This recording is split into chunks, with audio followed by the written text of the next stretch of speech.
evening session. It was a beautiful kids and done by our children. Give them a loud Haribol for them. Haribol!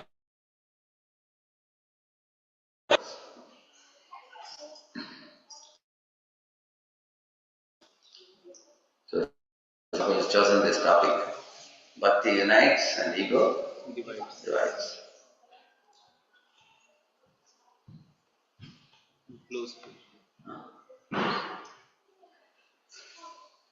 So, only I am too short to see all the faces. You can give me a little height like this. Yeah. Just some height.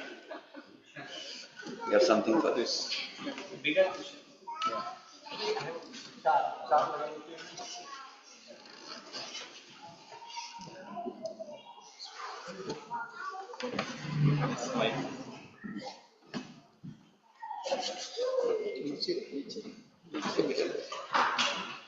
Yes. Yeah, now I can see. Nobody can sleep now. So,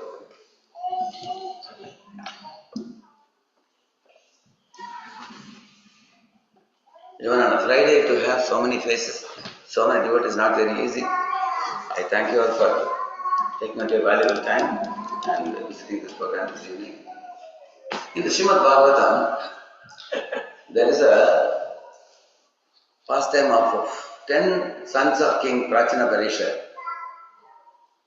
and they all were sent by their father to the forest to perform austerities for Lord Vishnu.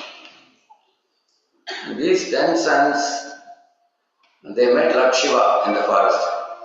Lord Shiva became their spiritual master, Guru, and taught them the Rudra Gita, which is in glorification of Lord Vishnu. And they all went underwater for 10,000 years and performed the severe austerities. Imagine, now they are coming out of the water after 10,000 years. And Lord Vishnu gave darshan to them on the back of Garuda and blessed them. And guess what he must have told them as soon as Lord Vishnu arrived. I was thinking Lord Vishnu would have appreciated the Prachetas for doing a severe austerity for 10,000 years underwater, which he did not do. On the contrary, Lord Vishnu told them, my dear Prachetas,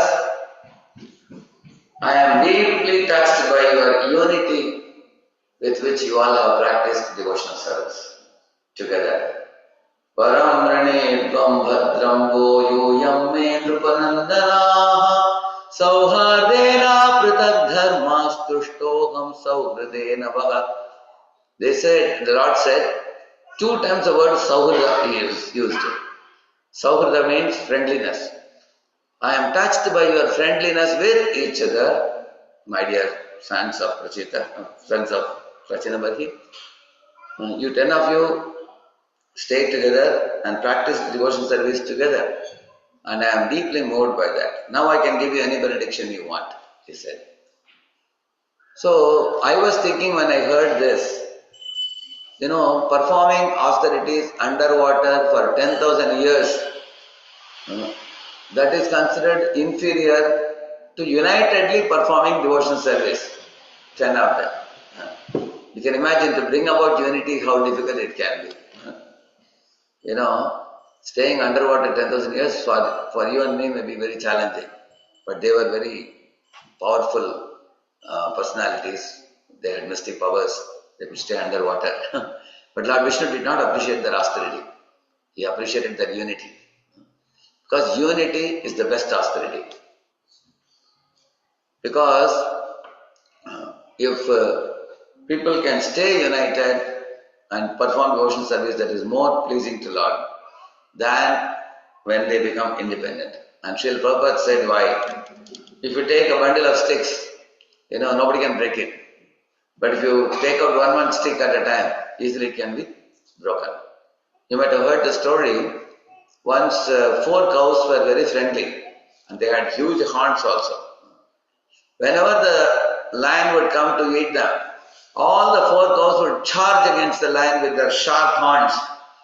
Together they would run towards the lion and the lion would run away out of fear. So they could even frighten the lion because of their unity. But one day the lion understood these fellows are united. If I create a cleavage between them, then I can eat them up. So he met those cows one by one, and in their ears the lion told, like that. It whispered something about the other cows. And then these cows developed the enmity with one another. And because of that enmity, they started, fighting with one another. Then the four cows went in four directions. Guess what? They became easy prey to the lion. So, unity is strength, disunity is weakness. So, therefore it is said, united we stand, divided we fall, they say. See, in a car, there are 2,000 parts in a car. If you want, I can show you that also. I have a PowerPoint. You can have an idea.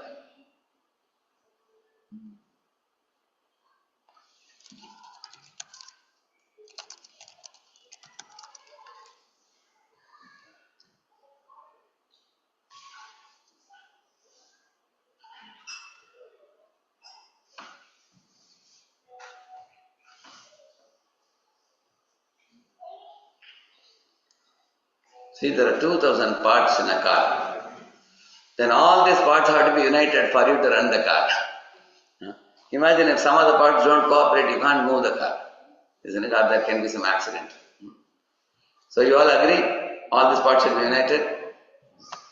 Similarly, you can see this one. See, there are many musical instruments in an orchestra. See, all these fellows are playing together. There is a director, and the director is moving the hand. Whenever he says, drums, you play, he plays. Then piano, you play. Then violin, you play. Trumpet, now we should play now. So, he tells them who should play when. That is the time they should play. Imagine if one of them feels that I have not been told yet, everybody else is given chance, so I am going to play anyway. If he plays, then the whole show will be correct, no? Whole show will be spoiled. If anybody amongst these people is attention seeking, they play without being told, they will create a mess. Is it not true? So, like you see, there are varieties of branches. United States of America, Department of Navy, Army, Air Force. Although some are working on water, Navy, and some are on the sky, Air Force, some are on the land, Army. They all are working for one nation. Similarly, for Lord Krishna's pleasure, somebody is working in the kitchen, somebody is distributing books, somebody is making garlands, somebody is preaching, outreach programs they are doing. So we all can do different services, but we should not forget the fact that we all are working for the pleasure of the Supreme Lord. So no service is superior, no service is inferior. One should know that every service is important. So in one temple, there were Sankirtan devotees. One time they were telling the kitchen devotees, hey, you are all background devotees. We are forefront devotees. We go out for distributing books. We are the real warriors. And you guys staying back in the temple and just cooking. You are doing background service. So the president of the temple saw that the Sankirtan book distributors don't respect the kitchen devotees. So you know what he did? He did one drama. Next day morning, the Sankirtan devotees got up and they came to the kitchen. They found the kitchen devotees were missing in the morning. Nobody knew where they went. So then the president called the Sankirtan devotees and said, today I don't know, all the kitchen devotees have gone home it seems. No one is around. Any of you know to cook? So one of them said, I have seen my mother cooking, but I have not cooked. One of them said, I know how to stir. If somebody puts the ingredients, I can stir. Somebody said, I can guess what would be the ingredients. So in this way, somehow or other, they cooked some khichdi. And when they sat to eat, when they put in the mouth, it was all uncooked. It was all hard. because they never knew cooking. They were only book distributors. And nobody could eat even a morsel. They spat everything. Alas, they said, with an empty belly, how can we go for book distribution? At that time, the president sent some devotee to the neighborhood compound where the kitchen devotees were cooking khichdi there. Nobody knew that. And they brought the hot khichdi and halwa, everything here. Seeing that, these devotees became delighted, Sankirtan devotees. Prabhus, where were you? They said, we were cooking in the neighborhood compound. So then the prasadam was served. Now the book distribution devotees became very grateful to the kitchen devotees. They understood how it is to survive without their cooking.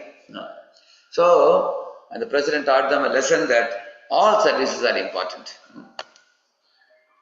So, let's go back to the previous. Sure.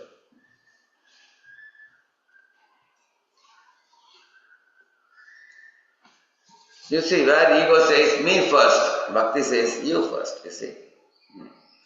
The inward spiral of self-centeredness where every decision revolves around the personal gain and validation. Modern day world is called as a me world. Everybody is thinking about I, me and mine. People don't care a fig about others. Everybody thinks about themselves. The outward flow of service where joy comes from contributing to others' well-being and growth. This requires a big heart to think about others. You see, there are two famous epics in India, Ramayana and Mahabharata. In the Ramayana, who was told to go to forest for 14 years? Ram. But Ram told Sita that, my dear good wife, you stay with the three mothers peacefully in the palace. These 14 years will go like one moment. I'll come back. And don't worry about me. I'll be safe. I'll come back. Sita said, how can you leave me behind and go? The wife should always be with the husband. For a wife, she said, being with the husband is like a heaven. And being away from you, being in the palace, even a soft bed would be like a bed of thorns for me. And I want to come with you. Ram said, in the forest, the lion and tiger are always praying for food. And we won't be having a beautiful palace like this. We are going to live under trees. And you won't get nice food to eat. You will have to eat the berries and fruits in the forest. I can adjust somehow. But you have a tender and very frail body. You won't be able to manage. Therefore, Sita, it's better for you to stay peacefully in the palace. And let me go and come back. Punishment is only for me, not for you, he said. Hearing this, Sita loudly cried. She said, in case you don't take me with you, when you come back from the jungle, you will not find me alive. She said, I will either drown in the water, or I will enter the fire, or consume some poison. You won't find me alive. Seeing her burst into tears, then Ram told her, yes, Sita, honestly speaking, I can't be separated from you even for a moment, he said. But I was just conducting a test to check whether you really want to come with me. So now you have passed the test, I will take you with me to forest, don't worry, he said. So here comes an interesting thing. Imagine if a husband tells his wife, I have been told to go to forest, better you pack up luggage and come with me, because who will cook for me otherwise? The wife says, no, punishment is only for you, not for me. She wants to stay back, husband wants her to go with him. Then both are thinking about whom? Themselves. Husband is saying, you have to come because you have to cook for me. Wife says, I can't come because forest life is very austere, difficult for me. But in Sita Ram's case, how was the case? Ram thought about whose convenience? Sita's. Sita. And Sita thought about whose convenience? Ram. Yeah. So, anyone who practices bhakti, when false ego is dissolved, you think about others, you don't think about yourself. Like when I was in IIT Bombay, in my wing, my neighborhood room, there was a boy. And he was packing his luggage to go for the summer vacation, When he opened his suitcase, his other roommate was also from the same village. So he said, I have a backpack, can I put it in your suitcase? He asked him. Then this fellow said, why should I carry your backpack on my suitcase? Am I a donkey to carry weight? So you should carry your bag, I will carry my bag, he said. But because they were good friends, that friend put his backpack in the suitcase and closed it and said, you only carry my backpack. Then the friend became angry. He said, if you are going to put your backpack in my suitcase, then you have to carry the suitcase. And they both are pushing the suitcase to each other. And the friend ran away to the railway station, and this poor fellow had to lift the suitcase. It was very heavy for him now. I was thinking, just see these fellows, both are selfish, I was thinking. So I invited these fellows for our Hare Krishna classes. They started coming. 1 year later, the same time, summer vacation time, when they were going home, this fellow was packing the suitcase. He asked his friend, hey, where is your backpack? Give me, I will take it in my suitcase. And his friend was shy to give it. He said, why should you carry my luggage, Prabhu? I will carry my own bag. I don't want to put it in your suitcase. I don't want to burden you, he said. Still, this friend went and took his backpack and put in his suitcase and closed it. Then that fellow snatched the suitcase and said, if my backpack is in your suitcase, then I will carry the suitcase. So they both are pulling the suitcase. I will carry. So what is the difference you see the last year and this year? Last year, they both were selfish. Now they became completely selfish. They wanted to lift the suitcase and take the burden of the other friend on themselves. So Bhakti Yoga practice makes you completely selfless. You can see in 1 year they experienced such a change. You can see that. Like Sita and Ram, they felt completely selfless. In this world, if everybody becomes selfless like that, this will be a very joyful world, happy world.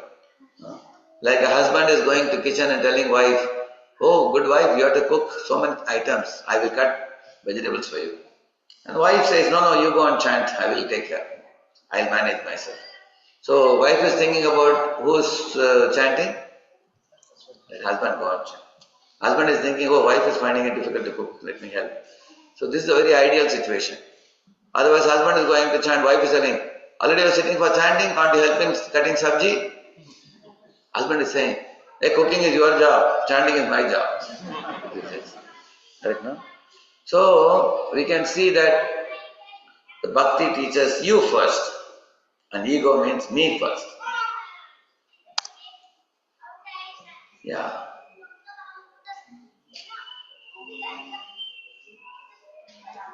Sorry. So, that is that. You see, when ego dominates, we interact at the surface level, comparing personalities, defending positions, protecting images.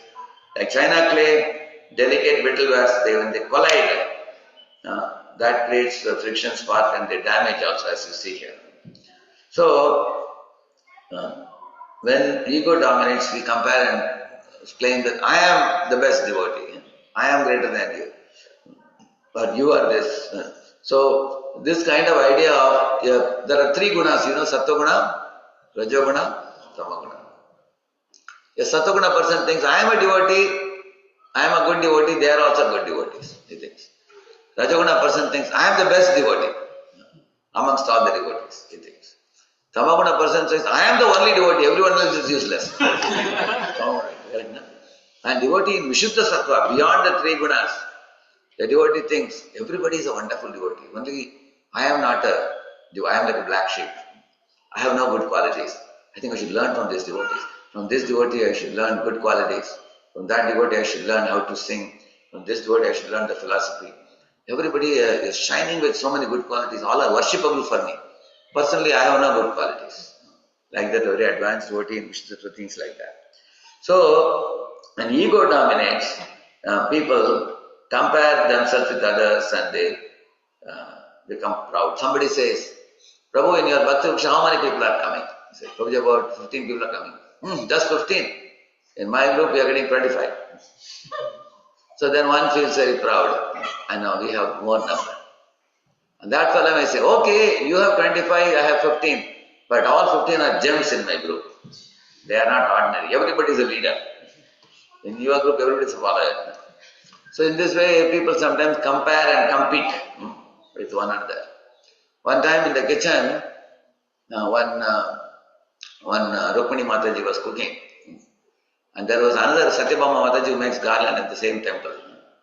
So Satyabhama Mataji went to Rukmini Mataji and asked, "Hey Rukmini, tell me, look at this garland, how I have made.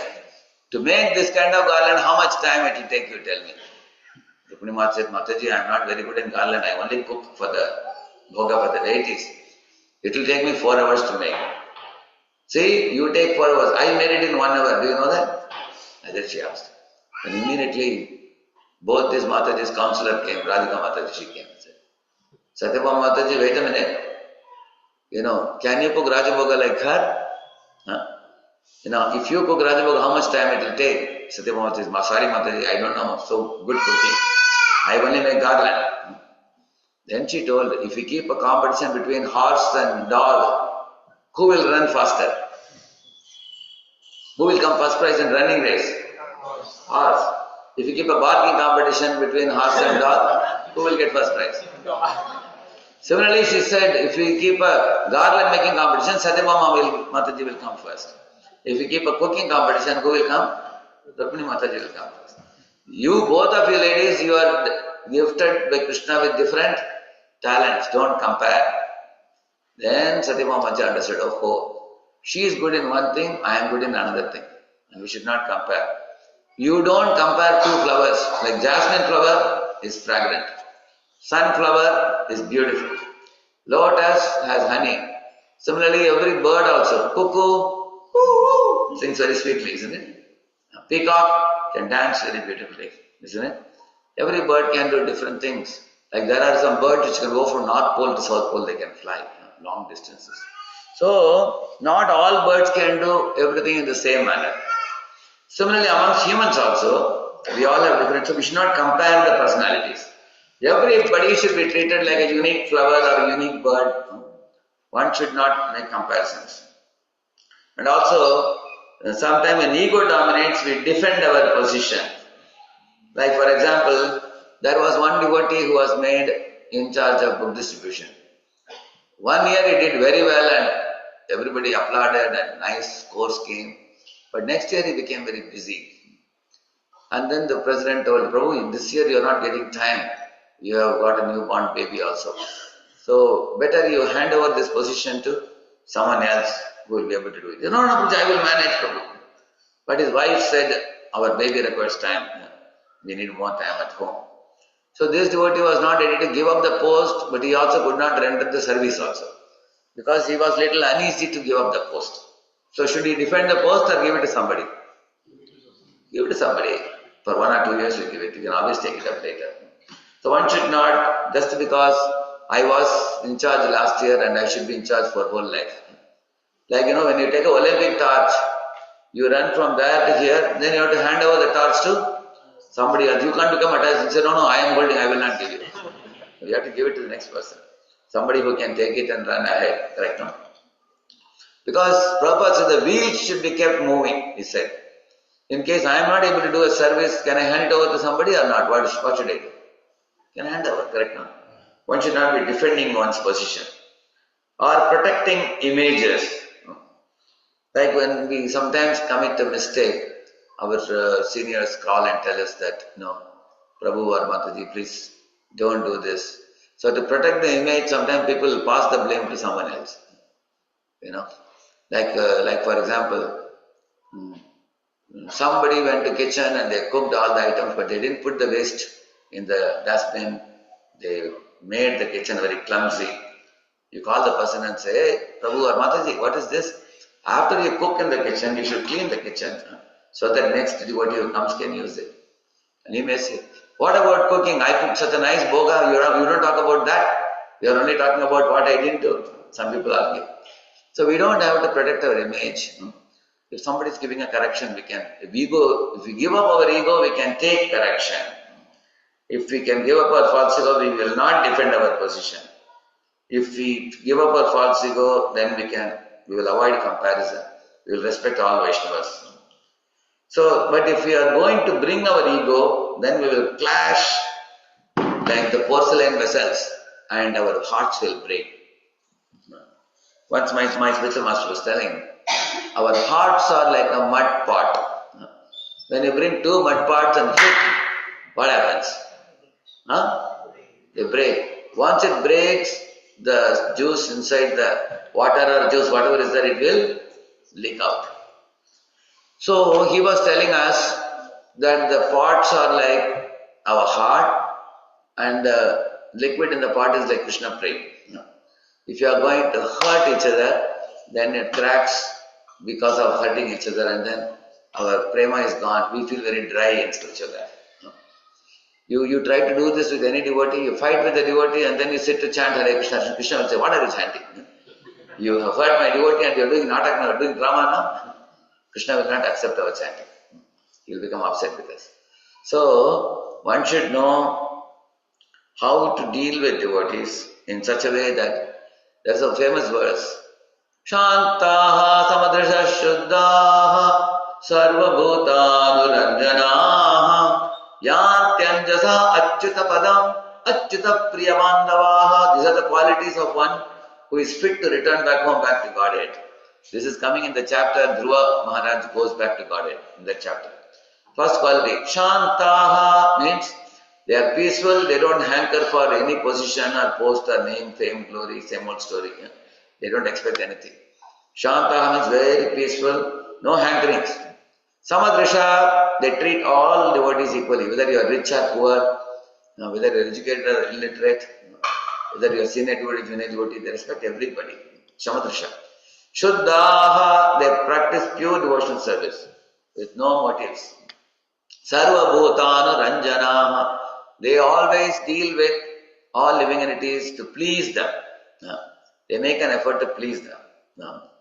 Even if there is a newcomer, you see a newcomer coming, immediately take some prasad and go and give and please the newcomer so that they will continue coming again and again to temple. They are older devotees. Find out what will please which devotee. And you try to please the devotees and Krishna will become pleased with you.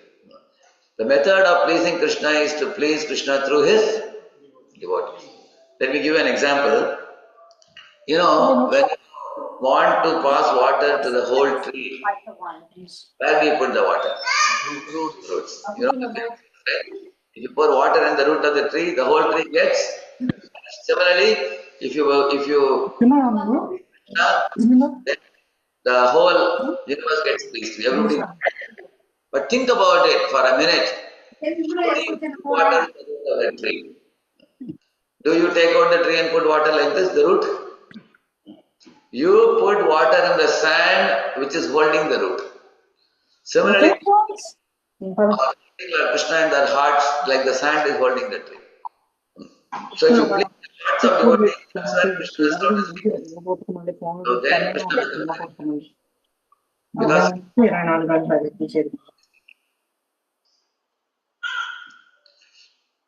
somebody speaking.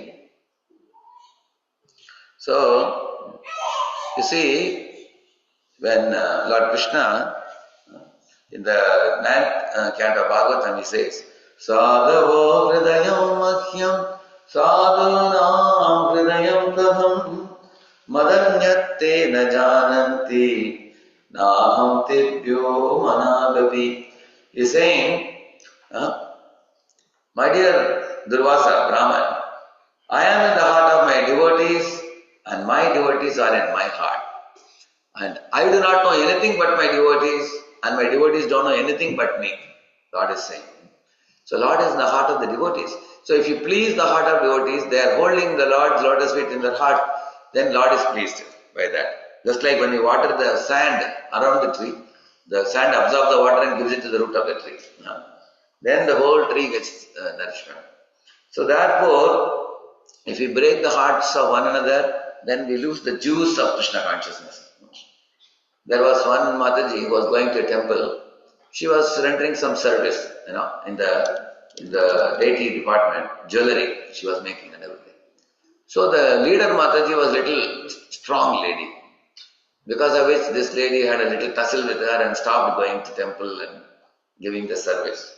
So when her spiritual master came to the city, she told the Guru that, Maharaj, I was doing that service, but these days I have stopped doing the service because that lady is little stubborn lady. I don't like her attitude. So her spiritual master told her, she is not the loser, you are the loser. Because who lost the service now? Huh? This lady lost the service. Guru told, you are not serving her, you are serving me and Srila Prabhupada and the Guru Parampara. And we are offering it to Srimati Radharani and to Krishna.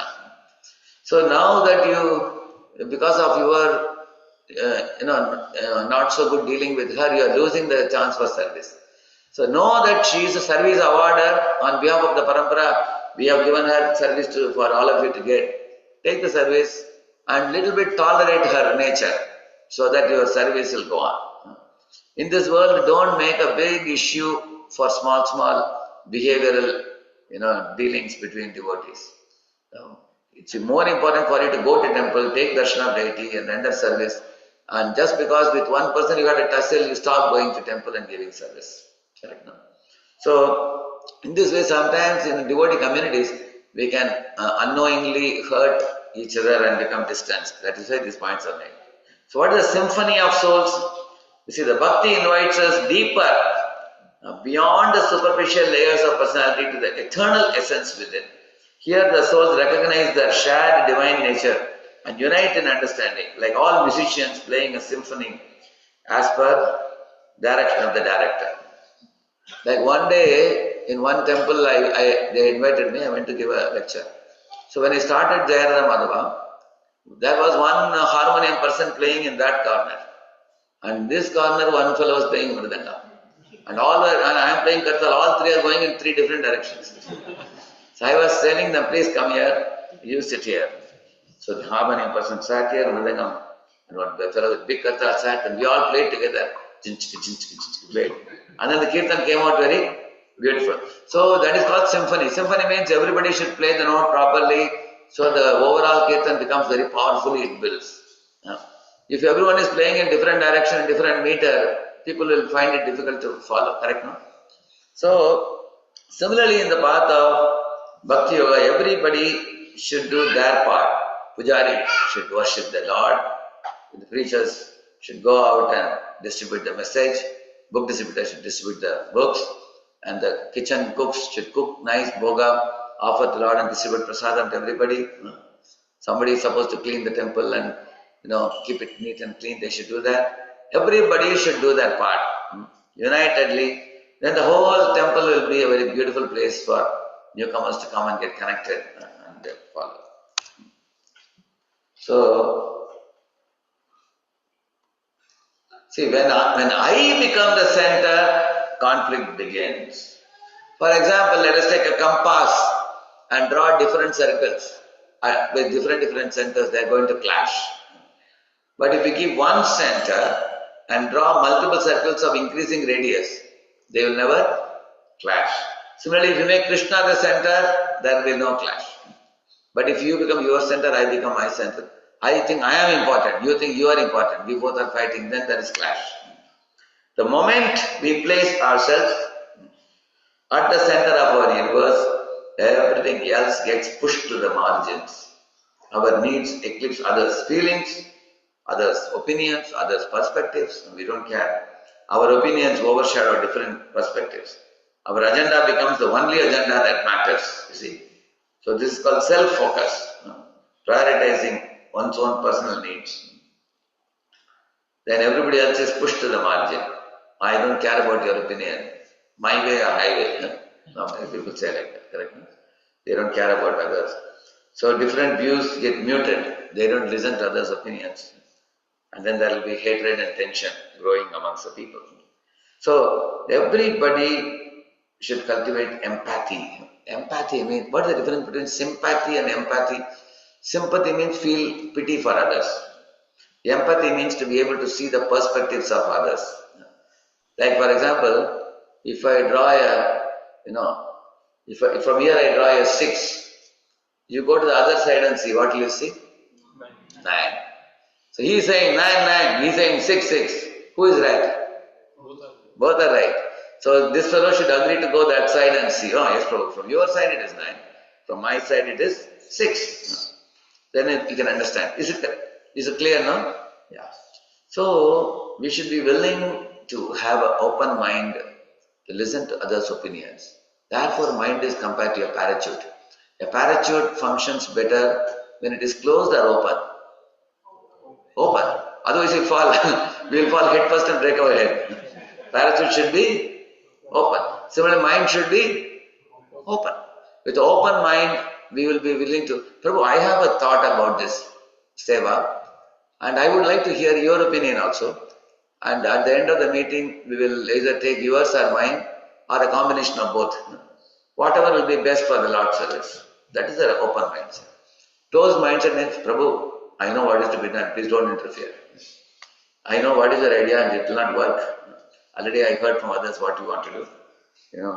Don't waste your time, my time, just follow what I am saying. Then that means we are very close to mindset. You see. So a person thinks I am the center. You see, what is ego? I am right, my service is more important, my service, why should I adjust? My zone, my family. This is ego. So this is what I told you, comparison and competition with others and trying to control others and wanting validation. How many people gave me likes? How many followers, you have how many followers? These kind of ideas create cleavage in society. Ego is like too much salt, it ruins the whole dish, you see. You can't eat the food if there's too much salt. Ego is like that. Ego is like a thorn in the foot. We blame the road instead of the thorn. Yeah. Actually, we should be careful while walking on the road. If I let the thorn prick my feet and I blame the whole road, so one should know how to. So the ego is like that. See, when Krishna becomes the center, then harmony follows. You see, when we orient our lives around the divine rather than ourselves, a miraculous transformation occurs. Like planets orbiting around the sun in perfect harmony. When Krishna occupies the center, everyone finds their natural place in the cosmic dance. So, this is a very important thing. When we put Lord in the center, everything goes very smoothly. Just like an axle, in a car or a truck, you will find it fits in the hub and the wheels rotate and the vehicle is progressively moving forward. Correct? No? So, Krishna is the center of everything, pivot of the whole creation. So, this is one point that Srila Prabhupada used to repeatedly emphasize in his lectures. For example, in a school there is a headmaster. In a college there is a principal. In a company there is a CEO. In a state there is a chief minister. Or in America they call senator, I think, is it? Senators? Yeah, senators they call. Then you have a president or a prime minister. Every place you find there is some leader, who is coordinating all the activities. Like in a company, all people align with the leader and then the leader in turn nourishes everybody. Correct now? Say for example, if the children going to school follow the teacher and do the homework and do the studies well, they'll get good marks and they have a bright future. Correct now? And if they don't listen, they do independently, then they suffer later. Correct now? Similarly, Lord is the center of all universe. The shared spiritual focus dissolves competition and comparison. You see, we are no longer fighting for the center. We are all moving towards it together. You see, moving towards the Lord, and we naturally move closer to each other as we move closer and closer to Lord. Therefore, it is said, love God, love all. Repeat. Love God. So I'll tell you an interesting incident. In India, the buses come very heavily loaded. You have seen that? In one village, there was one old man sitting in a bus stop and a young college-going student. They both were waiting for the bus. One by one, the buses came heavily loaded, and both these people would try to barge into the bus and they couldn't. The crowd was too much. And the young boy was looking at the old man and sniffing. This fellow is an old man, he's a 70-year-old man. His schooling, college, job, everything is over. He's a retired man. Why should he push to get into bus? I am a school-going boy. My life is more important. I am busy. So he thought like that. And the old man looked at the young boy and he was also sniffing. This young fellow, he doesn't have respect for an old man like me. He is not letting me go in. He is only thinking about himself. They both were staring at each other and sniffing, and they both again sat, waiting for the next bus. 2, 3 buses went. Then when the 4th bus was about to come, there was half an hour to go. So the old man casually asked his young boy, "My dear boy, in this village, do you know Ram Sharan Sharma?" He asked him. The boy said, "What are you talking? This Ram Sharan Sharma is my grandfather," he said. Then the old man, his eyes became dilated. He said, "Really? I am Ram Sharan Sharma's younger brother," he said. "My name is Harisharan Sharma," he said. And the boy became delighted to hear that. "Really? I heard you are also my younger grandfather, but I heard that you left this village 20 years ago." And that old man asked this boy, "How old are you?" The boy said, "I am 17. That means you were not even born when I left the village. Now I am seeing you for the first time." And they both were happy to see each other. Then the boy said, "I will take you to home. We have now shifted the house to another location. I will take you." Then the bus came. Now when the bus came, both of them had to board. Now the young boy was telling him, "You get in."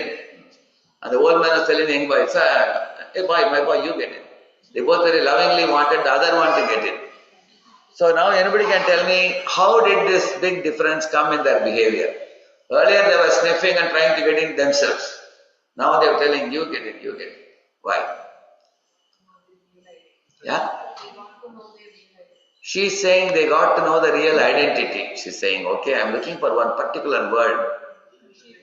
Huh? Yeah? Relationship or connection. Correct, no? That they came to know. Earlier, were they knowing that they related to each other? Were they knowing earlier? Huh? They were not knowing. Now, after they spoke for a few minutes, they understood we both are relatives. We are related. Then immediately the affection arose in their heart. So, just see, as soon as they knew that connection, that whole behavior became very sublime, very wonderful behavior. Similarly, all of you sitting here, think for a moment, if you connect with Krishna, who other people will you become connected with? Everyone. Because Krishna says, "Aham bija pradapita," he says. For example, let us ask, amongst all these men, how many of you men have sisters? You have sisters? Okay. So when your sister got married, immediately you developed affection for your brother-in-law, whom you never knew before, correct? As soon as she was married, immediately you felt affection. And then when sister gets a child, you felt some affection for the child also. Correct, no? You become uncle, correct, no? You develop some affection. And for sisters, mother-in-law, father-in-law also, you deal with them very respectfully.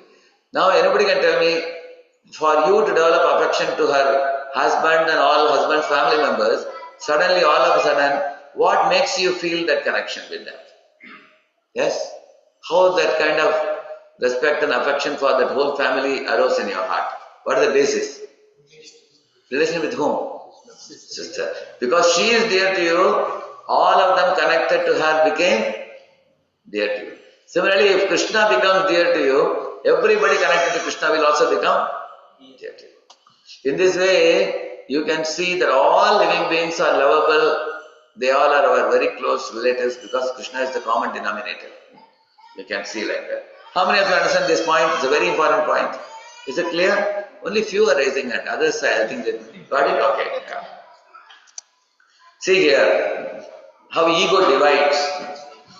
Duryodhana said, "I want everything."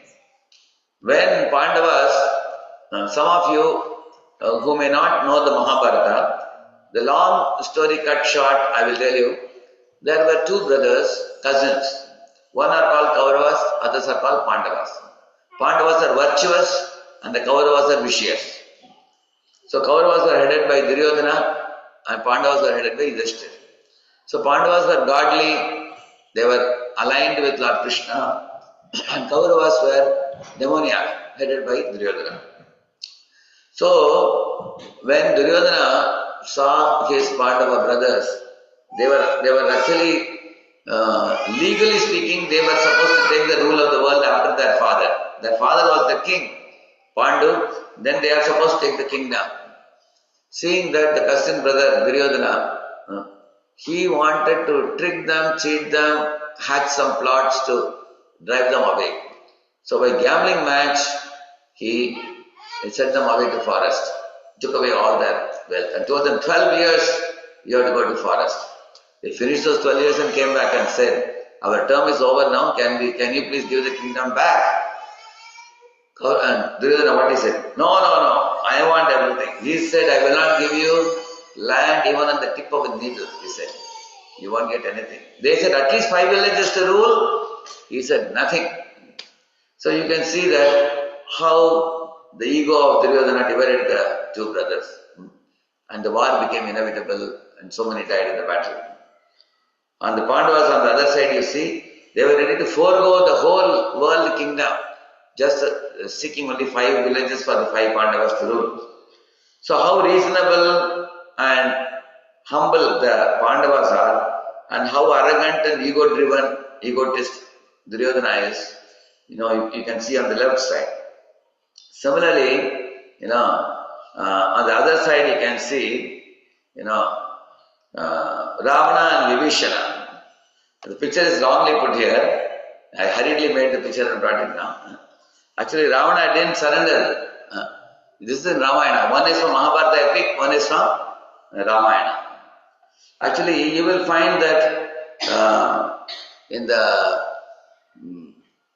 Ramayana, we study about 3 personalities went to do austerities, in the Gandhamana Parvat. Who are the 3? Ravana, Vibhishana and Kumbhakarna.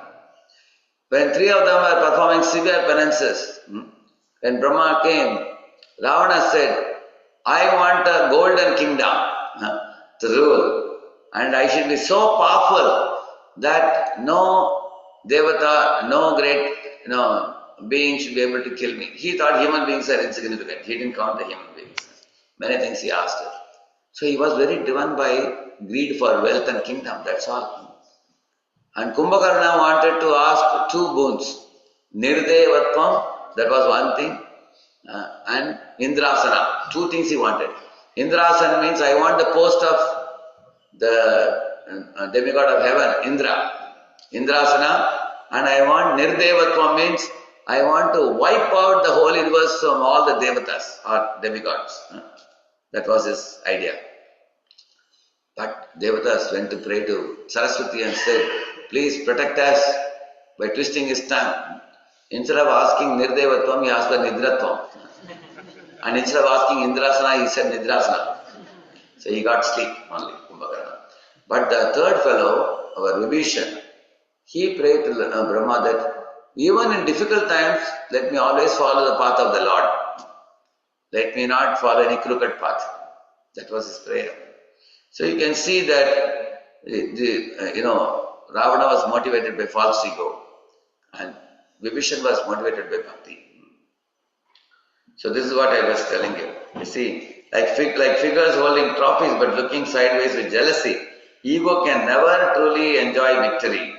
It's too busy measuring itself against others, comparison, competition, control. Whereas bhakti, it thrives on seva to others, service to others, gratitude for the blessings received, cooperation towards shared goals, you see. In the warmth of devotional service, whether in temple kitchen or kirtan circle, ego dissolves in the joy of contributing, you see. We think about how I can serve other Vaishnavas. You don't think about others, how are they serving me. We are always grateful. And we also cooperate with others. Yeah. So when Chaitanya Mahaprabhu appeared, Mahaprabhu said, I want everyone, he said, scholars, illiterates, rich, poor, pure and fallen, let all people come and chant the holy name. Even Jagai and Madai were transformed, not by argument, but by the mercy of Lord Chaitanya. Isn't it? So bhakti dissolved the ego-based divisions. Mahaprabhu did not see caste, creed, color, nationality, nothing. Everybody is welcome. Dena Shuddha Krishna Shiksha, Dena Shuddha Krishna Shiksha, Krishna Shiksha, Dena Shuddha Krishna. Japidan Jabal Napore Apiksha, Japidan Jabal.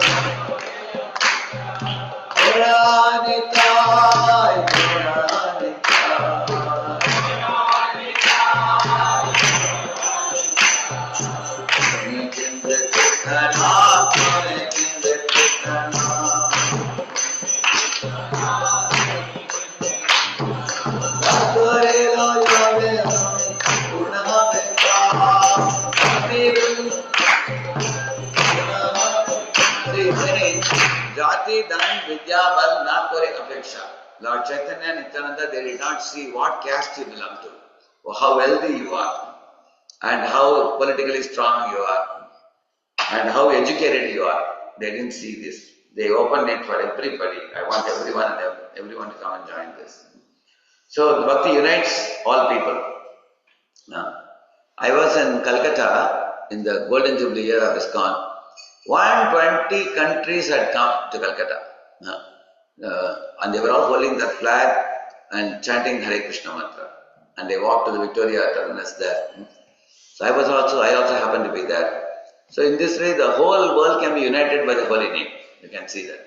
In fact, our devotees in Calcutta wrote to Dr. Narendra Modi, our Prime Minister of India, saying that, sir, your name is in Guinness Book of World Record for bringing 105 countries together. But we are bringing 120 countries. We are going to break your record. Is it all right? So he said, I am very happy that Indians have taken the responsibility of uniting the world, and that too chanting the name of God. He said, I am proud of you guys. Go ahead. Like that he replied back to us. So I happened to be in the same march past. We all went together, and everybody was chanting the holy name. So Srila Prabhupada has united the whole world together by the chanting of the holy name. On the other hand, on the right side, you see where ego divides. When in marriage, ego appears subtly, you see. Why should I apologize first, he's asking. You don't respect me, he said. He said, I earn more, I am bringing money. And then my parents said this about you and things like that. So you can see there's a clash at home here. Both pointing fingers to each other or showing the fist in each other's face and fighting. Although they may have a board in the home sweet home. But home doesn't become sweet home when ego clashes happen like that. You see, my spiritual master used to say, between the couple there should be divine couple. So the divine couple, who is divine couple? Radha and Krishna Sitaram, the divine couple. So the divine couple is like the jam, and the husband and wife are like the bread. So which is the best part of bread? Jam. Without jam, is bread attractive? No, it will be dry bread. So therefore, between the couple there should be divine couple. So if husband and wife both worship, keep Krishna at the center, the heavy egos are pushed apart. The two servants move towards Krishna, you see. Bhakti shifts the foundation. Instead of both of them trying to prove to one another, I am great, you are small, they both put Krishna at the center, you see. See, this is another thing, it's called Pratak Bhavam. Means here this fellow is saying, I don't need anyone, I will do it my way. Independence is healthy, but isolation is dangerous. The path of Bhakti Yoga, we come together as a community and render service together. Everything we do together. You see, we grow in association. Humility builds community. Spiritual community is not built on dominance, it is built on shared surrender. One time we asked our spiritual master, what will make devotees develop love for each other? He said, very simple. Come for Mangalarti together, dance together, sing together, take prasadam together, hear the classes together, sit in group discussion circles and discuss with each other about what you heard. So in this way, by interacting with devotees in the mood of humble humility, tolerance, appreciation for one another without being critical of one another, you will develop loving relationships very easily. So, yes, you can have independence, you can be independently thoughtful, but isolation is no good. Isolation is due to one's ego. Like two yogis or two jnanis cannot come together, but bhaktas can come together because bhaktas have Krishna in the center. So when ego divides, the ego needs constant validation, you see. Like for example, who said what about me? Or how many likes I got? whether my name came or not. I did this seva, why they didn't announce my name and things like that. Whereas in the Gita, Krishna explains that ego arises from restlessness, desire and insecurity. You see, where there is insecurity, division grows.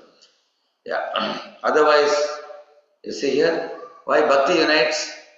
Because bhakti activates clarity, compassion, humility. So, when there are two centers, that creates collision. You see, when there is one center, it creates harmony. So, if two people want to become big, then they clash. That's what you say. Yeah. Krishna's center, there is unity. So, we are going to conclude in a couple of slides. You see, the pause and pray method. Before reacting, pause 3 seconds and pray. Krishna, guide my words. So let me be careful while speaking to other devotees. Let me not speak rashly. Let me not be driven by by my emotions in my mind. Let me speak with my consulting my intelligence. So we should give an intelligent response than an emotional reaction while dealing in situations. Yeah, it happens in whether at home or in office or in the community of devotees. So sometimes it happens, some misunderstandings happen. Like in our temple, once one manager told a devotee that, Prabhu, you should do this particular service. And the devotee was actually, you were supposed to clean a hall like this and put the chair, mic and everything, make it ready for one Maharaj to give a lecture. But then the devotee was supposed to go and bring that Maharaja from the airport. He got a fracture suddenly. He came out of the bathroom running, he fell and he got a fracture. He was taken to hospital. So then he wanted someone else to go and pick up Maharaj from the airport. So the same devotee was told this service. He was sent to airport. So when he went to airport and brought Maharaj to temple and the manager came to the hall and see nothing was ready, he saw it. So he called the devotee and started yelling at him. Prabhu, you are so irresponsible. I gave you this service, you didn't do it. He said, Prabhu, I went to airport. Who told you to go to airport? When he told the whole thing. Sometimes people don't understand the full picture and they yell at us. Sometimes, or we may yell at others unknowingly. So these are things which create cleavages amongst devotees. So, but if devotees pause for a moment and ask, Prabhu, I gave you the service, why you couldn't complete? It seems you went to airport, why you never told me? Then he may say, I'm sorry Prabhu, I got another service. Same time, he may say. So that means it's sattvic behavior while dealing with devotees. So service first principle. Do one small act of service daily for spouse or family.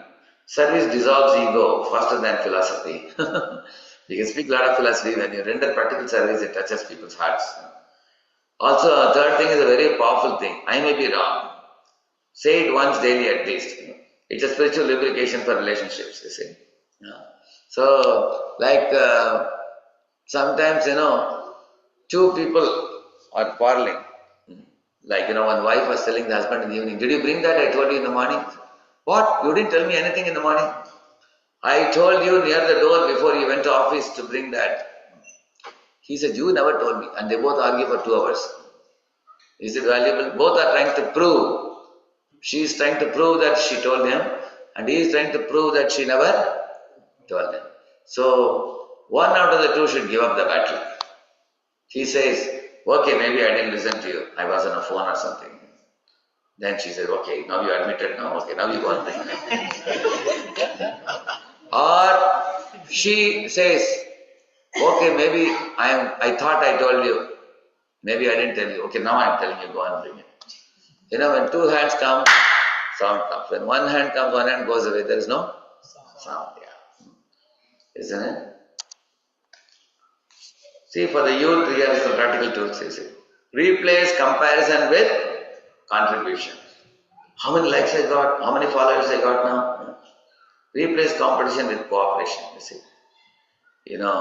Competition is useless. Do some seva, practical service.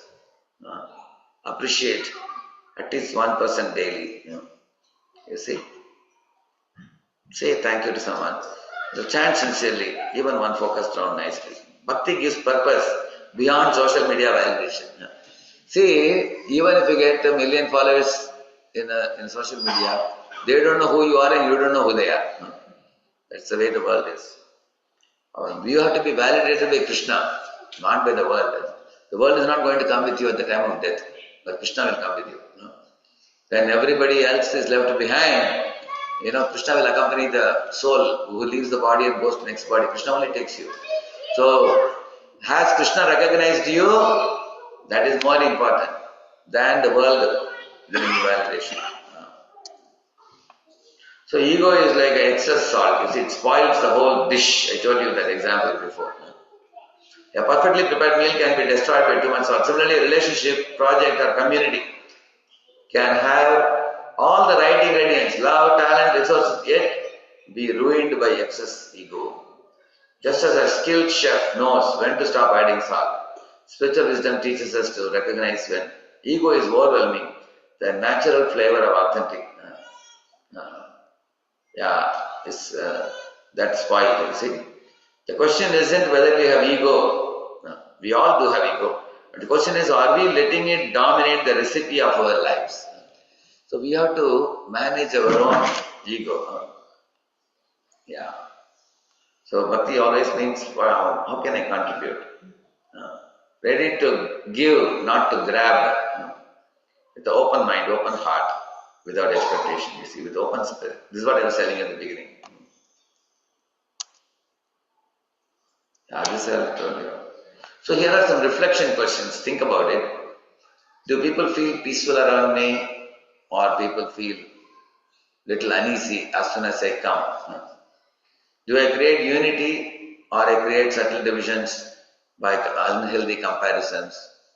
This group, that group, we and they, things like that. Am I trying to win, or am I trying to serve? Am I trying to prove, or am I trying to improve?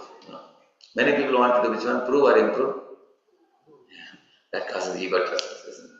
Where bhakti increases, then false ego decreases. Where false ego increases, then even devotion can get weakened. So, false ego builds walls. You see, bhakti builds bridges. So, better we choose bridges. Actually, if we build walls, we cut off from other people, we become lonely. There was one devotee who picked up fight with multiple devotees. So ultimately the devotee became devoid of all friends. Nobody can be friendly with this devotee. But there is another devotee who also had tussle with other devotees, but he will mend it. How? By offering obeisances and saying, Machaka to Guru Bless you. And embracing the devotee, and he feeds a Mahaprasad to the devotee, quarrel is finished. Isn't it? So, today, this is the call for action, you see. Choose one, speak one kind word, do one act of seva, chant one sincere prayer. Very easy to do, small items, not very difficult. Actually, if we speak one compliment a day, it will become our second nature. 40 days you do, we will give compliment to other devotees. And in this way, also when we render service or when we chant, people feel sympathetic towards us. You see, in India there is one Guruji called Murari Bapu. He had one lady disciple. The lady disciple went to him and said, Sir, me and my husband, many times in the morning time in the kitchen some quarrel happens, what to do? So he gave her one glass of, like this he gave her one bottle of water. You take it with you. She asked, so should I feed my husband every day little of this medicine? He said, no, keep it with you. Whenever, as soon as he comes to the kitchen and raises his tone, you put it in your mouth, full mouth, and keep the water till he finishes the shouting. And after that, what I should do, Shia? Then you drink it. And she was surprised, no medicine for my husband, only for me. He said, yeah, you do this, everything will be alright. And the husband would come to the kitchen in the early morning when she is cooking and start something, he'll start something. Immediately she took in the mouth, kept it. And the husband was wondering, she's like Hanuman. Why she is keeping her mouth like this? And he didn't understand. And then husband was saying so many things and she was keeping water in the mouth. So after 4 or 5 minutes his tone gradually volume became lesser and lesser and lesser. And the husband went away. This happened, once in a week. Then she went to the Guruji after 3 months. Guruji asked her, how is your home? He said, Kurukshetra, Vrindavan. She said, now home is Vrindavan. All the shouting is finished now. She asked, what magic did you do on my husband that he doesn't shout nowadays? He told, very simple. He said, I taught you how not to retaliate. That's all. So he said, one out of the two should not create retaliation. Then everything goes peaceful. So, when we are coming to a devotional community, like ISKCON society, we have a big society of devotees. Like so many of us sitting here, even on a weekday you have come. In a weekend probably even you may have many more. So as the number increases, we should know that everybody is not of the same nature. Look at the 5 fingers. Every finger is different. Every finger, one finger is a challenge finger, one is for indication finger, one is the longest finger, one is the ring finger, the smallest finger. But if all 5 fingers agree to collectively work, then you get some power. You can do something. But if you can't cut and make all of them equal, it's not possible. Every finger is unique. Similarly, every devotee sitting here, you have unique face cut, unique talent, unique abilities. And we should learn to work with diversity, unity and diversity. And everybody cannot do everything. Like I was telling you, we cannot tease another devotee that I can do this, you can't do that. No. You can do one thing, they can do another thing. Like if these 5 fingers, this finger may think I am useless. Because all other fingers, there's the tallest finger, there's the challenge finger, indication finger, ring finger, what am I? My life is, no, nothing is useless. Why even this finger is helpful? Sometimes you feel itching, you do like this. So I was telling this in one temple, San Jose, one little girl was sitting, she was in second grade girl. She said, Prabhuji, I got one new idea, she said. What is it? You said this finger can be used for this, I have a new idea. I said, what is it? She said, Lord Krishna lifted Govardhan hill with this finger. So, I was telling her, I got a new example now, which I can quote in my lectures. So, even from a child you can learn, correct now? So, in this way, we should put aside our false ego and be willing to learn. Even a little child can teach you. That's a beautiful example. So, this finger may be tiny, but the tiny finger is not useless. It has some purpose also. Like once upon a time, in a forest, a lion was sleeping peacefully, but one rat made a lot of noise in the early morning. Was making sound. The lion got up. Immediately, forcefully, caught the rat and said, hey, you're making noise. You spoil my sleep. And the rat was trembling and said, sir, please don't eat me up. And the lion laughed and said, even if I eat you, you won't be enough for my breakfast. You'll go to one corner of my belly. You're such a tiny creature. You get away from here, he said. So the rat said, sir, since you spared my life, I'll be of some help to you in future. And the lion said, you are going to help me. I am king of the jungle. You are a poor creature. I spared your life, get lost, he said. But then 6 months later, the lion was on the net. So even sometimes a devotee may be a tiny devotee.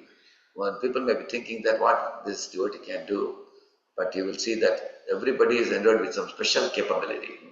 One tiny squirrel pleased Lord Ram, correct? Correct now. So when we bring our own false ego, it builds walls. But bhakti builds bridges. Choose bridges. Srila Prabhupada ki Jai. Thank you very much. Any questions? I can take 5 minutes questions. I have to give this mic or they have another mic? We have another mic. Yeah. You can give the other mic. What is the source of ego? No. Why do we have He is asking what is the source of ego. See, ego means that which connects the soul to the material body. That is ego. Like for example, we think I am a man or I am a woman. That identification we make with our material body, that is called false ego. That's a true ego also. True ego is Jivara Sarupahoy, Krishnera Nityadas. I am eternal servant of Krishna. I am Krishna Das, Guru Das, Vaishnava Das. This is true ego. But to think that, I am not Das and Das, I am boss on a boss. That is false ego. So false ego comes because true ego is forgotten. Ideally speaking, we should understand our true identity is to be servant of Krishna. There is a famous lecture of Srila Prabhupada, gaining independence by declaring our dependence on Krishna. That is Prabhupada says. Anyone who depends on the Lord, he gains the supreme independence. Narada, he became a devotee and then now he has freedom to go anywhere he wants. Correct? On the other hand, if somebody thinks I am totally independent, he doesn't gain anything. In America, for example, if a dog is living in a home under a master, he gets costly biscuits to eat. He travels in the same car. And many people in America, you will see they get costly soaps for bathing the dog. Some of them, like in Walt Disney's camp, you see, they give even there's a house given for the dog to live also. But on the other hand, imagine sometimes in India you find a street dog. He has a lot of freedom. At the same time, he may be stoned by somebody. He may not get the food to eat. He has to live in a platform. So your master's dog is more safe and protected and comfortable than a stray dog which is in the street with no one to care for. Correct? No? Similarly, when we accept Krishna's mastership in our life, we only stand to gain by that. That is one whole song by Srila Bhakti Vinod Thakur. Sarvasma tomar charane sampiya porichi tomar gare Kavita tako tomar tutu boliya jana gomore Bamiya nikate amari pari. And then it goes. He's saying, my dear Lord Krishna, I am Tomara Kokor, I am your dog, he's saying. Yeah? You are my master, I am your dog, I am your servant. Accept me as your servant, accept my service. So in this way he says, you order me, I will come running to you. Yeah? I will serve you. So in this way, that is true ego. And false ego is to think that I am completely independent, I will do anything the way I want. It's called whimsical behavior, we call it. No? So the living entities in this world behave whimsically and invite trouble by that. Yeah, what was your question? Yeah. That is the water bottle. Is it okay to have like a little ego if it does not interfere with your daily activities? What do you say? Is it okay to have a little ego if it does not interfere with your daily activities? Is it alright to have a little ego? If it is not interfering with daily activities. Oh, right.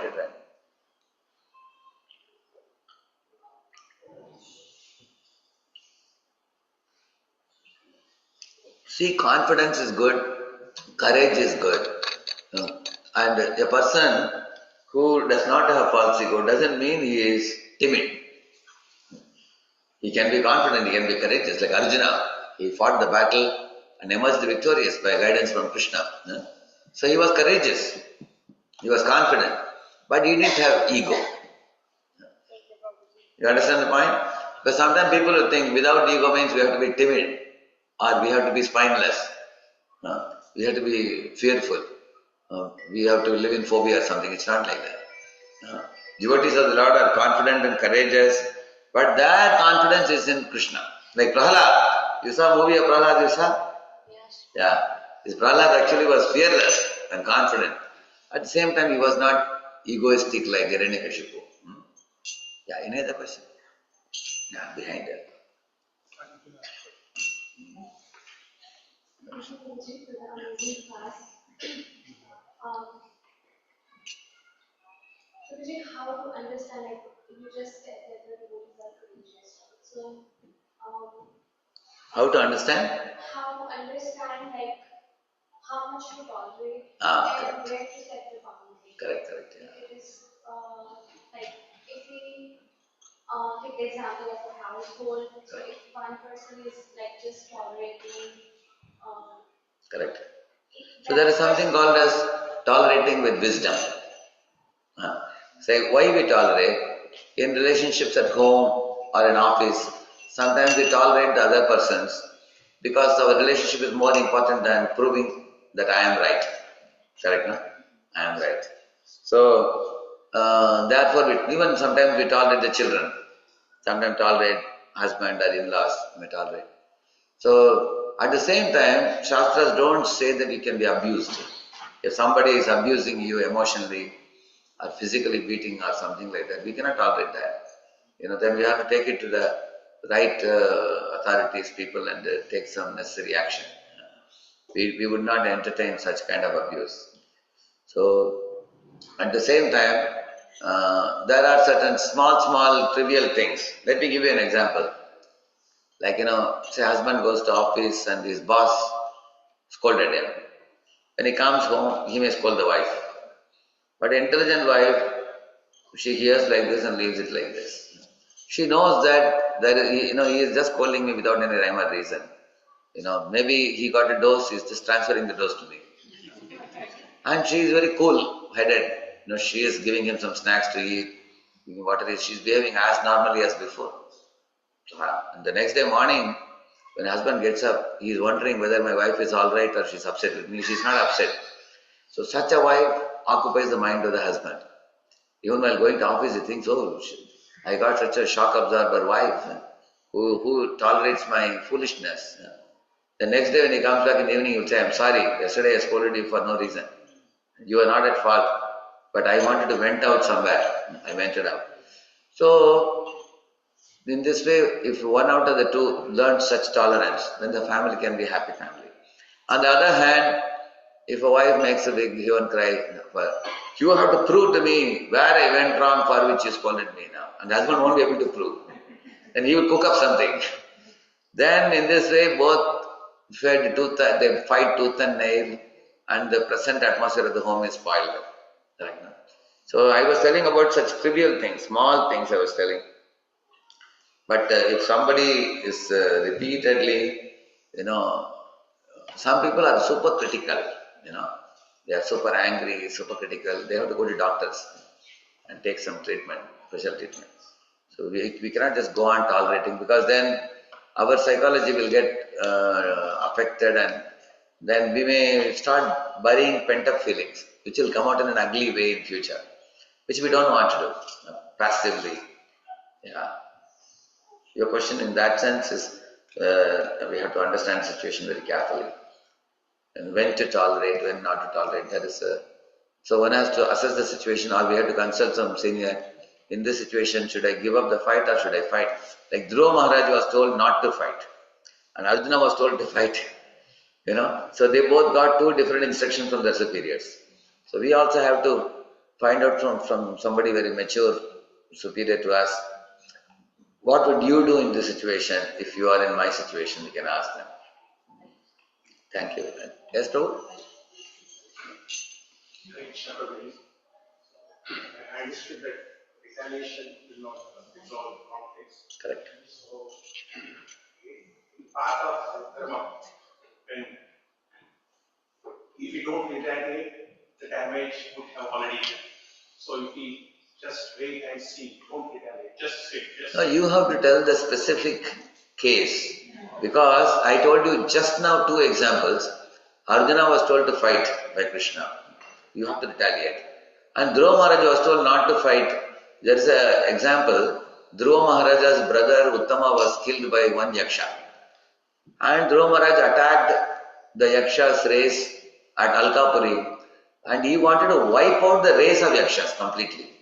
He fought a valiant battle. They all were driven away. And at one point of time, Swayambhu Manu came and told him, just for the sake of one Yaksha killing your brother, you can't wipe out the whole race of Yakshas. That's not proper. It's in our family line, nobody has done such a thing. He said, why should innocent Yakshas be killed who never did any harm to your brother? Like that he told them.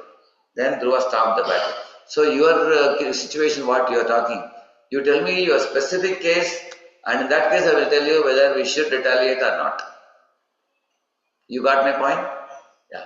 So these things should be seen case to case, because you cannot generalize it. Like Mataji also asked the question. I said, in certain situations we tolerate, other situations we cannot tolerate. So if the specific situation is known, then only we can say what we should do and what we shouldn't do. Correct, no? Is it clear, Prabhu? Yeah, thank you. Anybody else? I just have a question. Yeah. Some people think that ego can be also subjective, that it can also be a form of self-expression that other person can think of as ego, and it can also be self-respect, however you take it. Oh, there's a big difference between self-respect and ego. Self-respect or self-esteem, we call it. Self-esteem means, let me give you an example. In Rig Veda, there is a story of one squirrel who was coming out from a mountain hole, and he heard loud laughter. Like that he heard. He looked behind. The mountain with all the forests on its back, it was laughing at the squirrel. The squirrel told the mountain, "My dear mountain, I know that as you are large, you are able to hold the big forests on your back. I adore you. But let me tell you, you may be able to hold the forest on your back, but you can't crack the nut as I can crack." So that is called self-esteem. That means you have faith in God's unique creations, and God has given you a unique ability to do, like the rat had the ability to cut the net and save the lion, So you have unique abilities like that. So you can have confidence in that. You can say that by Krishna's grace, I can do this work. I don't have to feel I am good for nothing. So if I feel I am good for nothing, I am useless, that is called inferiority complex. Correct, no? But devotee does not have inferiority complex. You have confidence. That confidence is called self-esteem. But self-esteem is not pride. No. It is not pride. So we don't call it as ego or pride. No. Like, every one of you sitting here, you have the right to exist and you have some ability to perform something uniquely. Like a cuckoo can sing, horse can run, dog can protect the house, a bull can till the land, a cat can keep the rat away. Everybody can do something. Correct, no? So to be confident that yes, to be confident that yes, God has given me some ability and I am not useless, that is self-esteem. Is that clear? Yeah. We can have that self-esteem. Like I can proudly say that I am servant of Krishna, I am servant of the Acharyas in the land. See, I am follower of Srila Prabhupada. We can have confidence in that. Prahlad had God confidence, he didn't have self-confidence. People talk about self-confidence, he should have God confidence. So, Shaman Bishop, would you like to say something? Take the mic to him. You would like to, you can speak on the topic, you want to share some things. You just want to say something. So, Gauri, just want to express gratitude to you for taking such a wonderful topic. A lot of devotees have come. I didn't know the community is so big. Even on a Friday, so many are here. So, like, we are a little bit outskirts from main devotee community, and because of this, not many senior devotees are able to come here because they are so busy in the other part of the state that it's hard for them to come here. And we appreciate any help from senior devotees to come and serve this community to help them grow in the Prabhupada mission. So I'm deeply grateful to you for taking your time and considering to come here and help us grow in this mission. Wonderful. You have a very nice, lot of devotees here, even on a weekday. So, seems to me that you have a very serious congregation here. Very good. And Yugla Bishop told me that from Farmington Hills Temple, he is one of the first devotees who has come out and started some nice project like this here.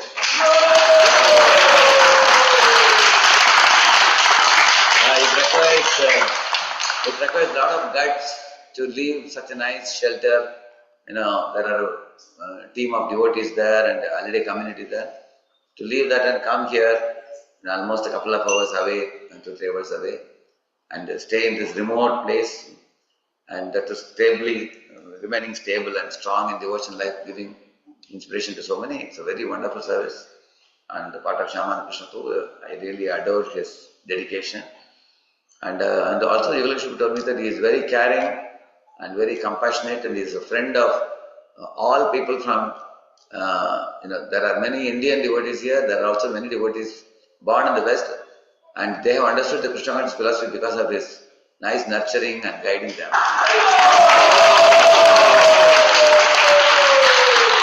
It's not an easy thing.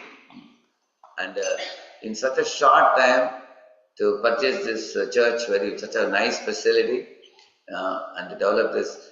In many places, there is outreach program going on for 1 or 2 decades, after which you get a facility like this. Here, Prabhuji has been coming almost 8 years or 10 years, isn't it? So many places people take 20, 25 years for a project to come up. Here we all have a very nice facility. Because of your sincere devotion service, Krishna has given you this facility. We have a nice facility to come together and gather here. So I help him and develop this very nicely, this university outreach and community programs. And I also see a lot of children, and they have a Sunday school. Today afternoon I met some teachers who were telling me that for the children they are doing a Sunday school, which is very wonderful it is. Many of the children are getting the very nice spiritual impressions now. When they grow in future, it's going to be, they look back gratefully what they have received here. So thank you, Shaman Krishna. Such a beautiful example you are setting. So all of us are very inspired by you. Thank you.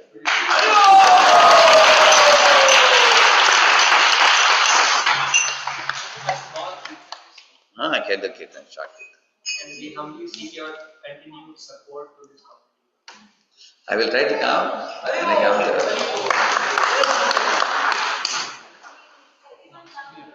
You can do.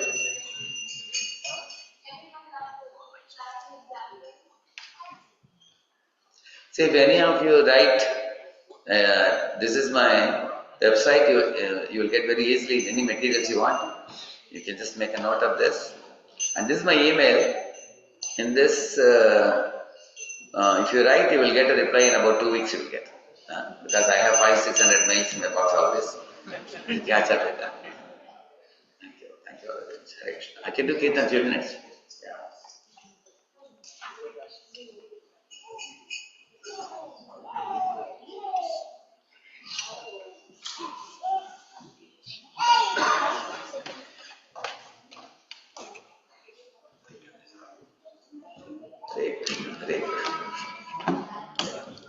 Hare Ram, Ram Ram.